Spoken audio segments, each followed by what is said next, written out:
വർഷം മുൻപാണ് ആലുവ ചൂണ്ടി 4-ാം മൈലിൽ നെക്സ്റ്റ് എന്നൊരു മൺവീട് നവാസ് ഉണ്ടാക്കുന്നത്.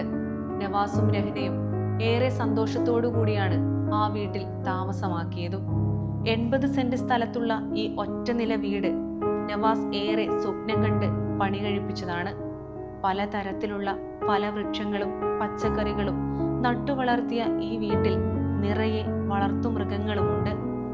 വടക്കാഞ്ചേരിയിലെ ഗ്രാമീണ ഭംഗി ആസ്വദിച്ച് ജീവിച്ച നവാസിന് പട്ടണത്തിലെ തിരക്കുകളൊന്നും ഇഷ്ടമായിരുന്നില്ല. അതുകൊണ്ട് പട്ടണത്തിലെ തിരക്കിൽ നിന്നെല്ലാം ഒഴിഞ്ഞൊരു സ്ഥലത്താണ് അദ്ദേഹത്തിന്റെ ഈ സുന്ദരമായിട്ടുള്ള മൺവീട്. അതിനാൽ തന്നെയാണ് പ്രകൃതിയോട് ഏറെ ഇണങ്ങി നിൽക്കുന്ന ഒരു മൺവീട് തിരക്കുകളൊന്നുമില്ലാത്ത സ്ഥലത്ത് പണി കഴിപ്പിച്ചതും. നവാസിന് എവിടെ പോയാലും എത്രയും പെട്ടെന്ന് ആ വീട്ടിലേക്ക് ഓടിയെത്തുന്നതായിരുന്നു ഏറ്റവും ഇഷ്ടം.